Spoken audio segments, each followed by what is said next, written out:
So we'll catch the last end of my welcome, and then we'll go right into Dr. Jang. And we also have Alec Head here tonight. He is our treasurer. He is actually living in Denton, and that's why he gets the honor of being the treasurer. It took us a long time to find someone up there. I want to welcome everyone. It's great to see everyone here. I know a lot of you have Dr. Jang this semester for Foundations. I had her when I began last year. She's fantastic, as you all know by now, this far into the semester. And the way things are going to run is that we're pretty much going to be in the background, other than Shiloh will be monitoring questions. So if you have a question during the talk tonight, go ahead and type it into the box. And depending on the type of question and how long it takes to answer, either Shiloh will jump on and give you a quick answer, or we'll hold it to the end for Dr. Jang to answer unless she catches it while she's talking and can answer it quickly at that point. Let's see. Go ahead and make sure that your video and your microphones are turned off so that we don't have any interference as Dr. Jang is presenting tonight. And we do plan to have some time at the end for question and answer sessions. So if you don't get something typed in right away or something occurs to you at the end, just go ahead and type it in and we will take care of it. Now I want to move on and introduce Dr. Jang. As most, if not all of you know, she is our SLIS director and the current TLA president. So those of you who are going to TLA will definitely see her there, and you'll want to stop by and say hello. And I believe there's also a reception going on that she's already spoken to her students about. So you'll definitely want to go to that if you can. And she is supposed to talk with us tonight about why you should be involved with your professional organization, such as TLA or your other state organization if you're in another state, and also with ALA, which is our national organization, of course. So that's my 2 minutes. I'll talk to you again at the end. And Dr. Jang, the floor is yours. Okay. Let's see. Oh, good. Look like most of you are actually in my class. I think I probably got a captive audience. But just in case you're not in my class, hello, Michelle. And I want to start. And those of you who are in my class, you know that I always start with a picture on campus. And many of you have seen this one. This is the women, the Texas women. And this is what our name is about, Texas Women's University. She is the pioneer woman, and as you could see that the university, the name of the university is for one single woman. And so if you write up your resume and say Texas Women's University, I'm not going to be happy about it. And because it's not, this is really about this particular woman who is strong, who is independent, who is a pioneer, and who is smart and who could do a lot of things. And I want to make sure you know her. She stands tall in front of the fine art, the visual art building, just that's in the background. On the other side of her is actually the Margot Jones Hall, which is where a lot of the concerts are held. And this is a beautiful campus. If you have never been to the campus, I really, really, really want you to come over sometime and bring your family and make it a weekend trip or something. And if you come over during the weekdays, I want you to stop by the office. And we have people who are always excited when we see students. Okay, what I want to talk to you today is really about why we need to get involved and how do we get involved. And I'm going to use myself as an example for you. And then I want to tell you everything about my conference. This is indeed, I call that my conference because it is my conference. And but in order to start to talk about the whole idea of being involved in the profession, let's talk about the word profession first. The whole idea that we are a professional program. You are being educated to become a profession, means that there is a special meaning for the word profession. When you become a profession, what does that mean? It's not just about, English where you study the language, where you study writing, and it is not about science where you do your experiment, most of the time spending your time in the lab. There are three things about profession, about the word profession that we know, and those of you in my class, you will be reading Andrew Abbott's book, just a chapter in that book. Now, in this book, this is a pretty old book about about he studied about profession. The whole idea of professional, what he called professionalization, how a particular occupation becomes a profession. There are three things. One is that this group of people seem to do certain things that are kind of specialized, and they seem to do it well, and they seem to focus on human problems.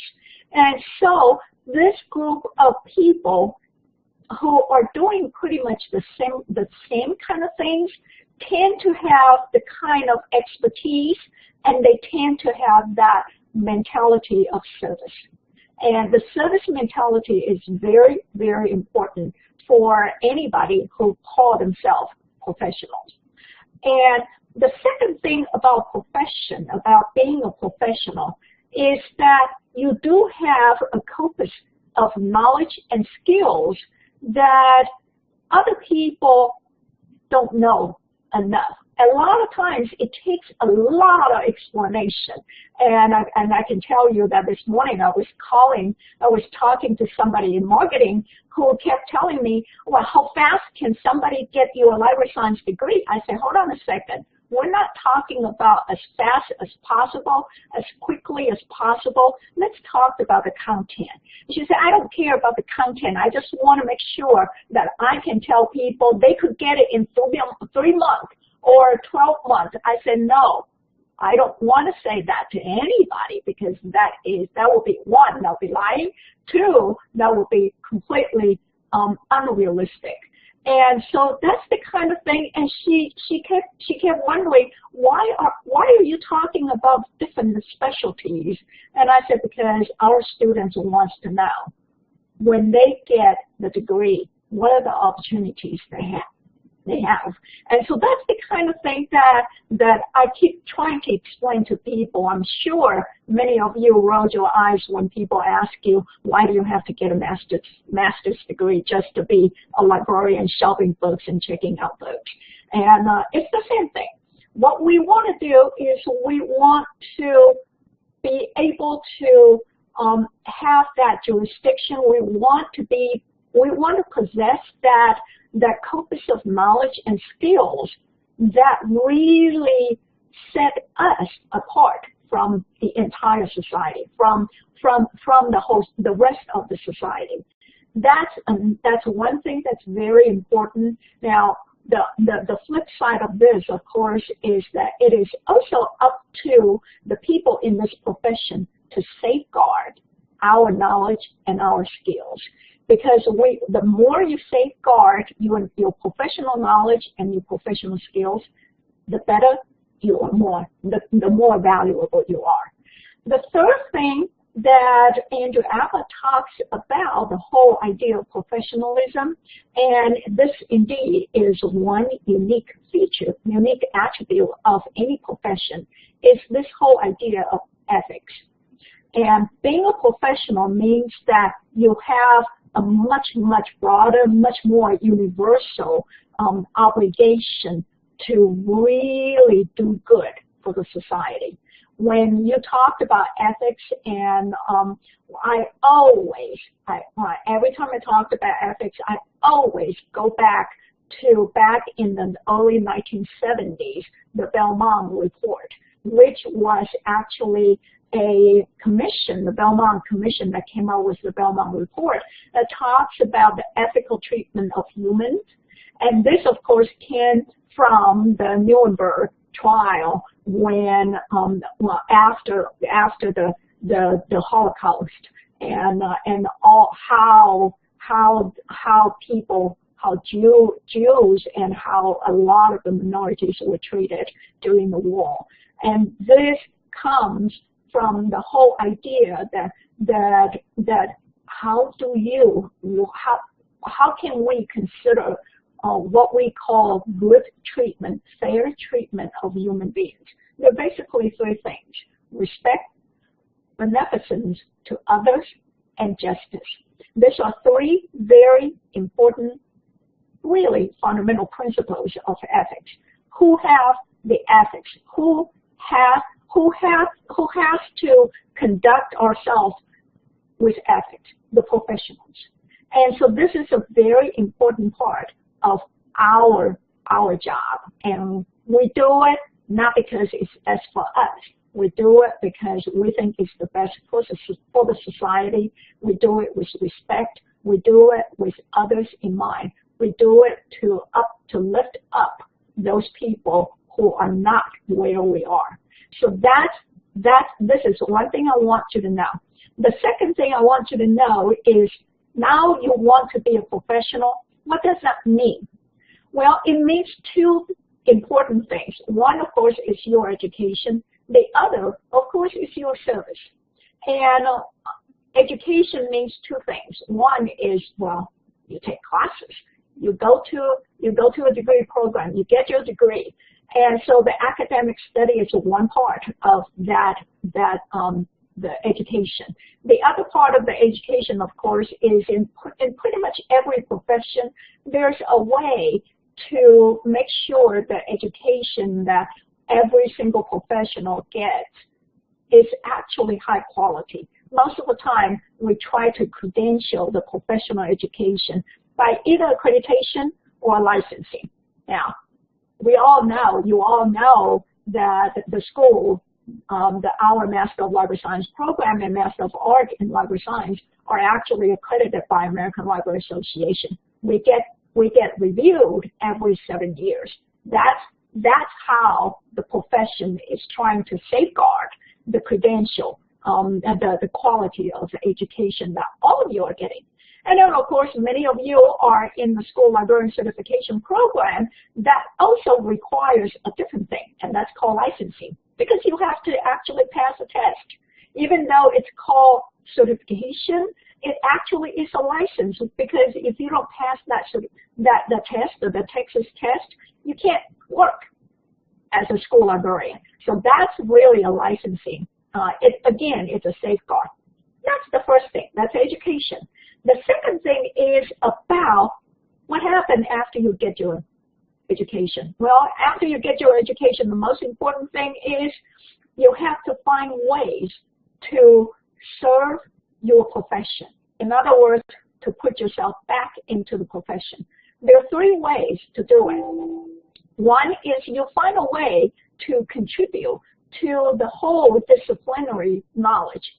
In other words, for example, you write an article and you discover some theory, or you write a case study and you share your expertise with others. So you contribute into the discipline itself. And now, many of you say, but I'm a professional, I'm a practicing librarian, I'm not going to be writing papers. That's okay, because there are other ways for you to do it. Attending conferences, doing presentations, helping, mentoring other people. You are also doing a lot of the education. You're passing on your knowledge and your skills to other people. That's another part of it. And then the second one, of course, is this whole idea that professionals are basically lifelong learners. And so you need to look into professional development. You need to look into continuing education for yourself. This is the second part of your service back to the profession. Your promise to the profession is that you would never get out of date. And that's a very important part. The third thing, of course, is for you to contribute a little bit of your time, a little bit of your effort to help the profession move forward. And that's the service of the profession. Sometimes you say, you know what, last year at this time, I was trying to get as many volunteers as possible to serve on my committees. You serve on the committee. You serve on GLISA as an officer. You are serving the profession. You're serving your own group. That is one very important part. So these are two things that we do, and three things that we do for service. And then that, of course, again, is a lifelong process. Okay. Yes, I've been in this profession long enough that I actually have enough gray hair, I've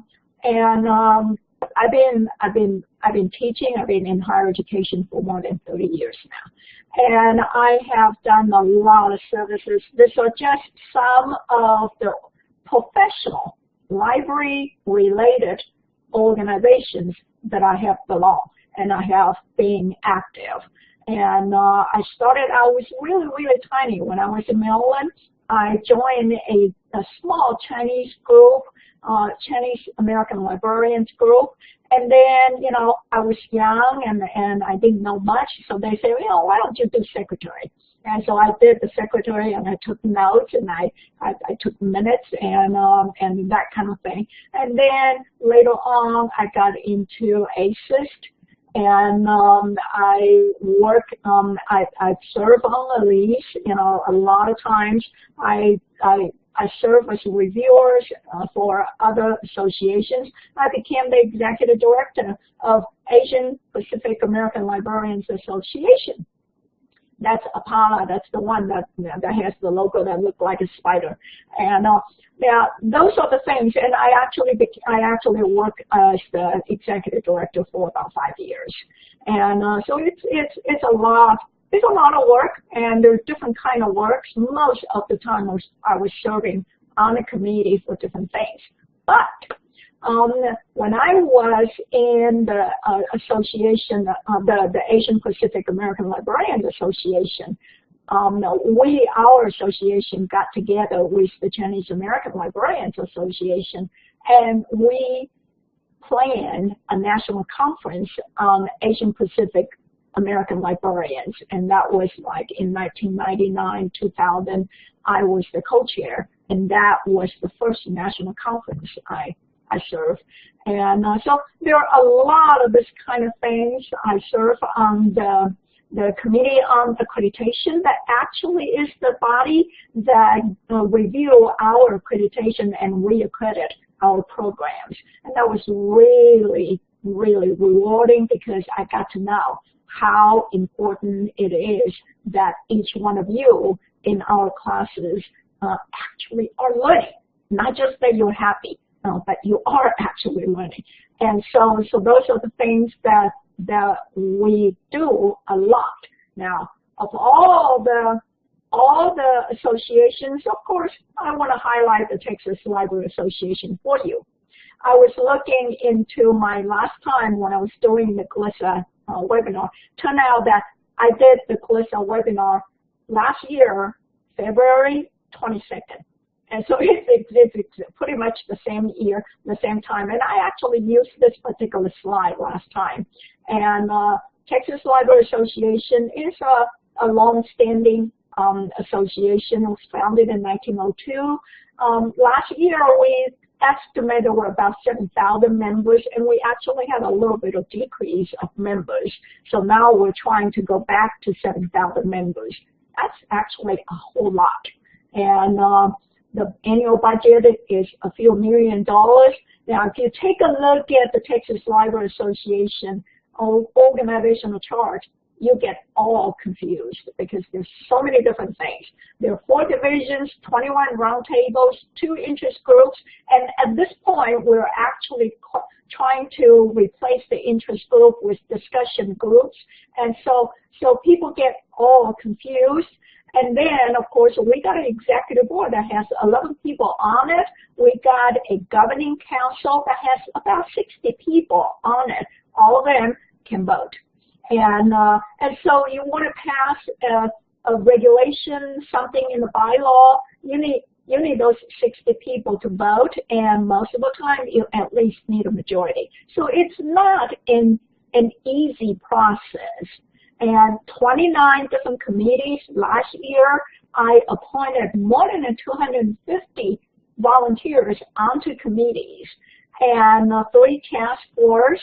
And we have a full-time paid executive director who is actually new this year, who replaced the previous executive director, who was the executive director for about 30 years. And so she supervises 16 different staff. You can see how big this one is.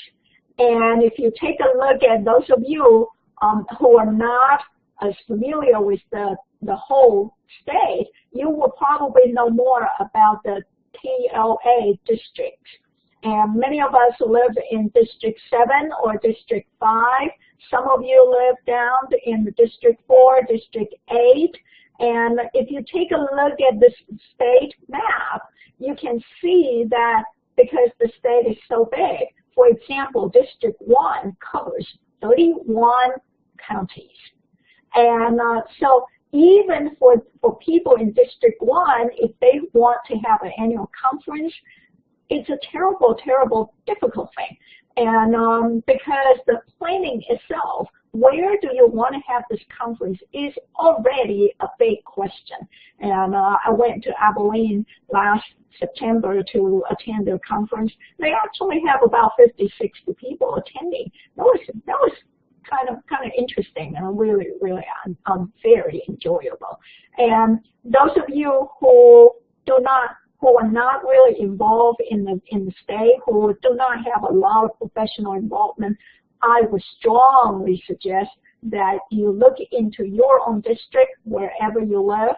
And if you're in El Paso, look at District 6. If you're in Houston, look at District 8 to see what kind of activities they have, because it's much, much easier for you to start from where you are. And okay, now I want to talk to you about conferences, and I just want to give you this slide and the next slide. I actually used that last year too. I want to give you a sense of how big Texas is. Yeah, it is big. Everything is big in Texas, but let's take a look at this. If you take a look at a lot of state library association conferences, you can see that, say, if you look at on the left-hand side, the vertical line, the vertical axis, you can see that we have numbers from 0 to 200, 400, 600, 800, 1,000, 1,200, 1,400, and then you can see that the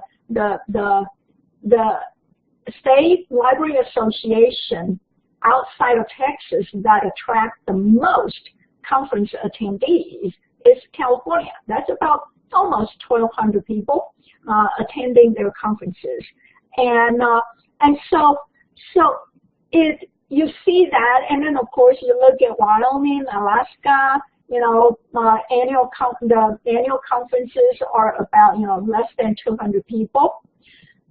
Now, I want to show you when you add Texas to it. You can see that on the left-hand side, the vertical axis now goes from 1,000, 2,000, all the way to 8,000. Did you notice that on average, the annual conference of Texas Library Association is attended every year by about 7,000 people. And that's exactly what we're expecting in another month, that we are going to see about 7,000 people coming into the DFW area. Most of them are going to be in downtown Dallas. And this is how big Texas is.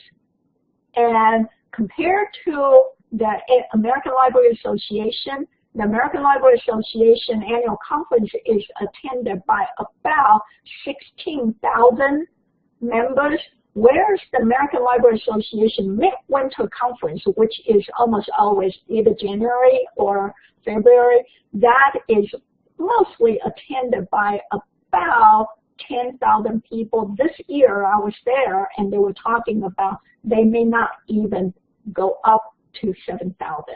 So we may, this year, 2018, we may actually be bigger. Our annual conference may actually be bigger than American Library Association Midwinter Conference. That's how big we are. Now I want to tell you why you need to come to this conference. This is in Dallas, and it's much, much closer to us. And many of you do live in the big DFW Metroplex area. Even if you're not, I want you to think about whether you could work with someone in your workplace or some other colleagues to see if you could travel here. This is the logo we use, and I am very proud of this logo. And originally I wasn't really crazy about blue, and but you know, it grew on me, and now I really, really love it. And let me just tell you what we have in the house for you, waiting for you. There are a lot of programs. There are 2 general sessions and 1 closing spotlight. Those are basically the big keynote speeches. There are 12 pre-conferences all on Tuesday, and one of them is actually Dr. Waddell's poetry rodeo, and there are things for children literature, for technology, for a lot of other things, and so it's wonderful. Those pre-conferences actually you have to pay extra. And then there are more than 350 programs, conference programs. They're concurrent from Tuesday afternoon all the way to Friday morning. I couldn't tell you the exact number because I stopped counting, and there were the program book itself, just the title and the speakers, is more than 16 pages, and I just stopped counting. And then we have what we call Tech Camp. Tech Camp is actually specifically for school library people and for anybody who would like to refresh technology skills. This is actually the place for you. Hands-on lab, a lot of times new vendors have something new they want you to play, and they would do the hands-on lab. And like Raspberry Pi, they want you, if you want to play with some of the things, that would be a good place. Innovation Lab, pop-up and contributed papers, posters, and collaborative sessions. And of course, we have our own library school reception that I want all of you to be there. That's a Thursday evening from 6:30 to 8 o'clock. I want you to be there, and if you cannot pay, I pay for you. I'll pay for you. And so these are just the programs, and then of course, almost 400 programs are actually grouped in tracks. And so if you take a look at the programs and you don't know which one to go, well, take a look at the tracks.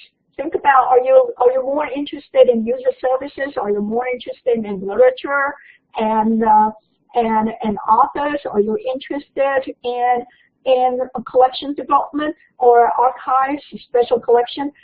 Zero into those areas, and you'll be able to find a lot of programs that are really, really interesting. And then, of course, outside of all those programs that you sit and listen to people and get new knowledge, there are a lot of other activities. I counted. There are more than 80 committee meetings, more than 200 authors who will be there signing their books. Actually, the majority of them are actually children and young adult authors. I think I counted a handful of authors who are adult authors, and more than 300 exhibitors. And we do have Texas Women's University has a booth in the exhibit hall. I want you to come over, get some goodies, and then of course we have a president's party. That's actually my party for everybody who is coming to the conference. That party, we're going to have David Young Band live, so you could dance, you could sing with them. And then there's this Galactic Dance Club party. This is actually a committee. I have no idea what that is, but it's supposed to be a dance party. Book card drills. This is just an amazing. It's a competition. A lot of libraries would have librarians dress up their book cards and then dance to the music with their book cards. Battlejack has something to do with it's like what is that called? Impromptu kind of improv. That's right. Sorry, thank you. Improv PowerPoint presentation. So you get 13 PowerPoints you've never seen before, gives you 3 minutes, and you go ahead and do that. It's a lot of fun. And then, of course, we have TLA Marching Band, and we have Fun Run. I'm not going to run this time, but I'm going to watch. And then there's yoga. And so you see so many things. Or you can actually eat your way through the entire conference. If you want to go meet with the authors, most of the meal functions are actually about authors. The open author luncheon on Wednesday, Bluebonnet Award, boy, this one is attended by more than 1,000 people every year. And the Larry Award is for the adult literature, and Black Caucus luncheon, actually I think it's breakfast. Texas Tea with young adult authors. Rick Steve is going to have a private lunch. You have to pay for it though. And a small community library roundtable, closing lunch. And we're going to have a keynote for that. And then there is Thursday evening, the evening with authors. That's 3.5 hours. You talk to, you work with the authors. There are about 5 different authors. I can't remember the names of the authors. These are just wonderful, wonderful events.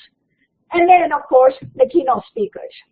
And Rick Steve, I don't know how many of you know him. He's the travel guy and a savvy traveler. And he is going to talk about traveling as a political act. That is, I thought, boy, I'm intrigued. Most people think traveling is just about going to some place and look at the scenery and take pictures, do selfies and that kind of thing. No. He wants to talk about how you see traveling as political influence. And then, of course, the second one, Juno Diaz. I don't know if any of you went to ALA annual midwinter. He was the keynote speaker. He is just absolutely amazing. And then Kwame Alexander, who tend to talk to children and young adults. It's an extremely inspirational speaker. And then, of course, David Lankeys. And so those of you have heard David Lankeys and see his videos, this is the place you're going to see him. And so these are the 4 keynote speakers. I am so excited about that. And then, of course, there are some programs. Out of the 400 programs, I decide that I'm going to designate those programs as my president's programs. And I could tell you that these are the programs that I specifically chose because they are in line with the theme that I set. My theme, of course, is community engagement. And so the first one is is Positively Outrageous Services. T. Scott Gross has a book and a consulting company who is helping people learn how to aspire to providing positively outrageous service to your clients, to your customers. This is a very important topic to me, and community coalition building is actually a program that I intentionally asked 3 office CEOs, presidents, and of 3 United Way offices in North Texas. I want them to come over to talk to us about how they do things, how they transform themselves to actually be intimately involved and engaged in the communities. This is going to be a wonderful program. Words Matter. I don't know how many of you read the book called Word by Word by Corey Stamper. She is the lexicographer of Merriam-Webster Dictionary. A really, really funny woman, and she has this wonderful sense of humor. Anu Gar is the founder of A Word a Day, and he is also a lexicographer. And the 2 of them have this, they both have this wonderful attitude of using words to influence other people, using words to give the positive influence on society. I just love both of them, and I asked both of them to come, and they said yes. Pew Research Center is one very, very important first primary source research source for all of us. Pew Research Center does a lot of surveys. The person who is going to be speaking for us, John, I think it's Hagen, and he actually worked for Pew Research Center for 10 years and then moved on to another think tank. He was the one who created the entire library and social media and technology division of the Pew Research Center. I called him up. I asked him, I said, could you please talk to us, talk to librarians, how to use Pew Research Center for our research, for our community, our understanding of the community. He said, yes, he would do that. And Storytelling as a Mirror for Cultural Heritage, Grace Lynn is a children's author and illustrator, a wonderful, very upbeat, very graceful author. I just love the way she talks. And Connect Your Community with Broadband. This one, I want to highlight the new initiative by the Texas State Library and Archive Commission.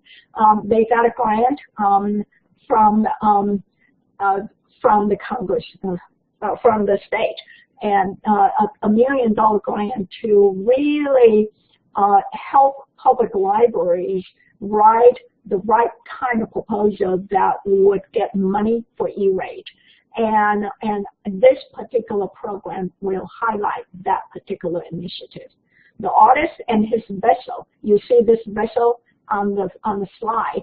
This is one of his work, and he is going to talk about how he used his art. This is the metalsmith guy. He's going to talk about how he uses art to connect with people, to connect with stories that we already know about human beings. He went around to national parks and did 12 pieces of the vessels for a national park, and then every single national park he would write a little haiku, a little poetry poem, and then after that he did a new series, a 10-piece for Odyssey. And again, he's telling stories, wonderful, wonderful stories about how you connect with people. And then the last one, of course, Paul Schmitz is talking about how you can really bring out the leadership features, leadership attributes of everybody who work in your team. And so this is a very upbeat program. All of these presidential programs, and these are the programs I actually designate them as presidential programs. All of them except one were actually my proposals, and I'm just absolutely excited that I could get these people to talk. Okay, now coming to conferences, for many of you, if you think that going to a conference of a professional association is about paying the membership due, paying the registration fee, going there, going to the sessions, and then sit there and listen, and then you go home and then you go back to work, you're wasting your money. What I want you to do is I want you to think about, yes, you have to do all that, but in order to make sure that you have your money worth of professional knowledge and money worth, you get your money worth results back. In order to do that, you need to prepare yourself. And before you even come to the conference, think about it. Why are you coming to the conference? What are the learning objectives you have? And we actually try to do that. Our conference program planning committee put together 4 of them for you. And so if you already work in the library and your boss, your principal, your superintendent say, why do you have to go to conferences? You just stay in your library and do your work. What you can do is use any of those 4, all of those 4, and make yourself a case. Make yourself a case that your boss cannot refuse, because you want to know how to use innovative skills and tools to engage your stakeholders. You want to know how you can bring new perspective to your constituents. You want to know how you can find one new trick, one new strategy to transform your local community. I want you to use this kind of learning objectives. Give yourself just one, and then make sure you take something back from the conference that you could brag to people. You know what? I learned something new here. You could brag about it. Don't just say, see, I got 20 free books. Yes, you are going to get 20 free books, but that's not good enough. It needs to be about you. It needs to be about your own self-improvement. And so this is a very important one that I want you to know as you do the conference, as you join the membership, the association membership. And those of you who have not done that, make sure you do the TOA and ALA join membership. That's $40 for 2 associations, and that's a bargain. And make sure you take advantage of that, and make sure you also renew your membership before you graduate, because once you graduate, you're going to have to pay much, much more. And so do that, and it doesn't really matter whether you have to do AOA. Many of us actually are not really that, we're not really ready for the national kind of association. That's okay. Stay with AOA, stay with TOA, stay with your district, and I'm giving you some example. For example, those of you who are in Dallas, if you're in school libraries, there is a Dallas Association of School Librarians. They actually meet like every month, and I had a chance to talk to them. And so you don't have to do something too big. You don't have to do anything really, really big. You start with small. And think about it. Think about how you are going to expand your horizon. Give yourself one example. Give yourself one goal.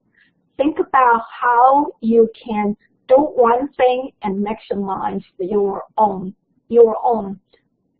impact around you. think about how you can stay on track of what you want to learn. If you are not happy with your workplace, you need to be the one to change. You need to be the one to facilitate that change. You need to be the one to help the change. And you also, it's very important that you also need to be able to have other people's back. And so you want to help other people. It's not just about you. And so it's not all about you, about me, and everything I have to do, it's all about me. No, it's also about your colleagues. And so I want to end with, again, this whole thing about ethics and the whole idea that whatever you do in the profession, you need to think about it. Be respectful and give other people the chance to shine. You're not the one, you're not the only decider. If you're the only decider, nobody's going to follow you. And when you do something, one, of course, is I want you to think about what's in it for you. But I also want you to think about, is it only for you? If it's only for you, I'm sorry, you're selfish. If it's for you, but it is also for others, that's what you want to do. And then the last thing, of course, is about justice. Social justice is a very, very important core value for our profession. That means what? That means we bring people who are less up to the level where they can shine, where they can be on the level playing field with others. Those are the three very important things, and I want you to keep in mind, because this three basic principles of ethics will take you your whole career. And you don't have to hurt anybody. You don't have to hurt yourself. You don't have to compromise yourself in order to do that. You can do it, and you can also help others. And that's the whole idea of the profession. And so I want to stop here if you have any questions, because I almost took up the whole hour. And let's see. Heather, you're asking, do I find that my service in an organization naturally comes to an end? Hold on a second. When a new opportunity presents itself, well, sometimes, but sometimes, sometimes I have to do several things together. The most important thing, and I know more than one of you have heard me telling you that, be careful about your time management. Make sure you don't always say yes.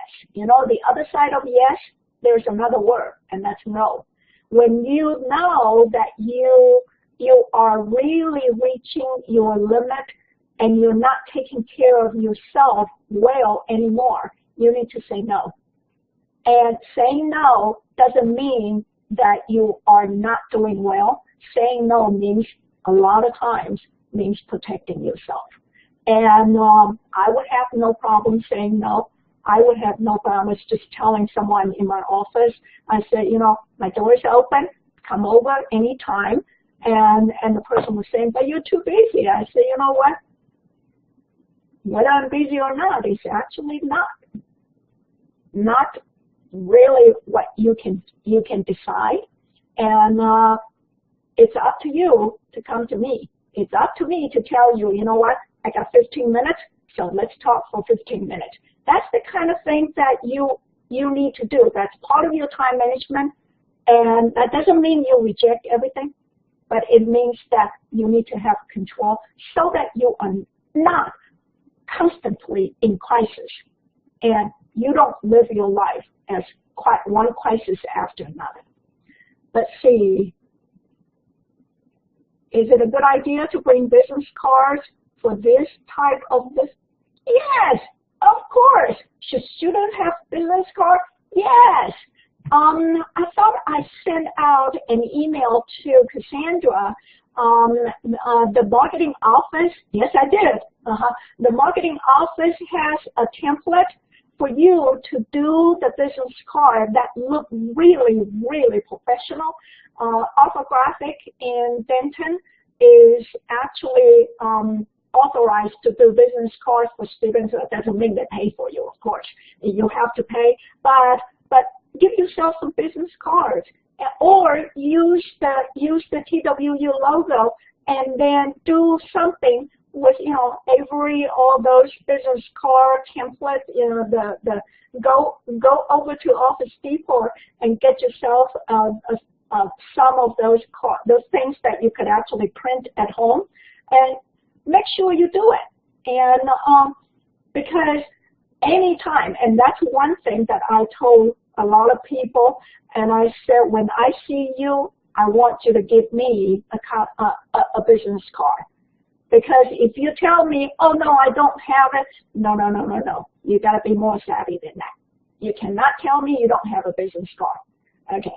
And the other thing I also want to encourage you to do is to set up a LinkedIn account.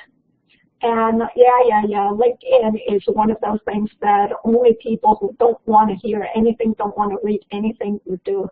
But no, that actually is a very good place to network.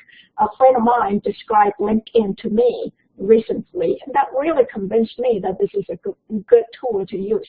LinkedIn is almost like your virtual Rolodex, you know, the old Rolodex that you have all these company names, all the big people names, and LinkedIn is that.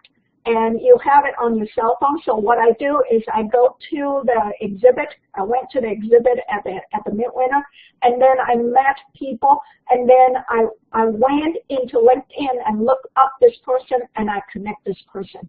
And then next time, if I need something, I would go into LinkedIn and see who has it. Oh, hold on a second. I think I remember this lady from Follett who is going to sponsor my presidential party, Tanya something. And then I go into LinkedIn, I find her profile, and there you go. I can connect her, and she has connections. And so if I give her something, she can actually help me. Oh yes, the ribbons. If you come over to our booth in the exhibit, our booth will open Tuesday, 5:30. I will be there to open the to do the grand opening, and then go to the booth, and then we'll give you a ribbon that you belong to TWU SLIS. And you could put it on your name card. You could go anywhere, and you could tell people you're proud of the university. Yes. Let's see. Anything else? Yes. Bring extra. That's right. Anybody else has any questions? Any other comments? You got all of you already are very savvy. I can tell. So I want you to know that this is any kind of conference, big or small, any kind of gathering, big or small, that's your networking. That's your networking opportunity. The other thing, now that we are, since we're in GLISA, the other thing I also want you to think about is look up your classmates in your area. If you're in Houston, look at who else is in Houston, and then connect with them.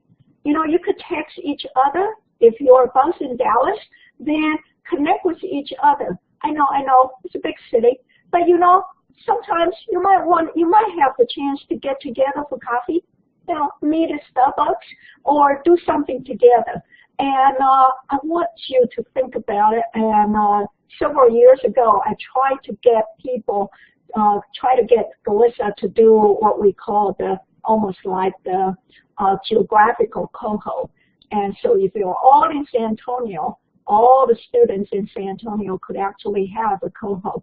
And we haven't got to that point yet, and I'm still trying to convince people that you connecting with your classmates is actually a very important networking skill that you want to do. And let's see, anyone else has anything?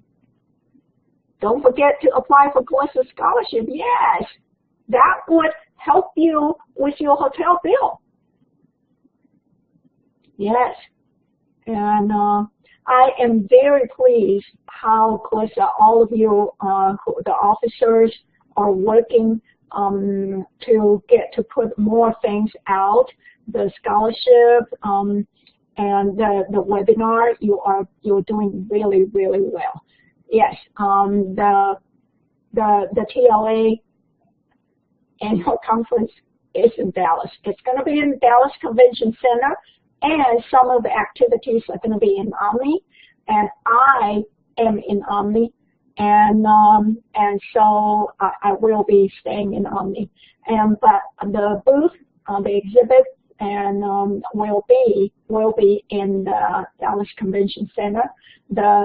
The reception will be in Omni, and yeah, I can't wait to see many of you. And this is I tell people I have been the president for the whole year, and I love every minute of it. There are a lot of difficult issues. We had to search for the executive director. That wasn't an easy one. We had to plan the whole conference. We have budget issues. We have personnel issues. We have legal issues. We have a lot. We also, our conference date bumped into the Texas the STAR testing date, and so we have to change the date. And do you know how much it took, how much is involved in changing the date?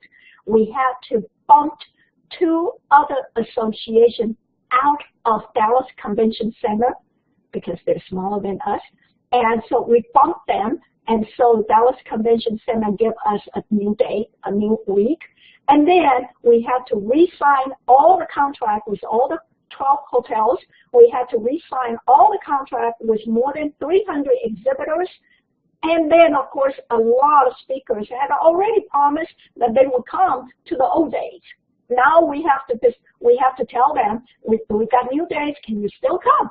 You know, those are all the things we have to deal with. But you know what? It's worth it.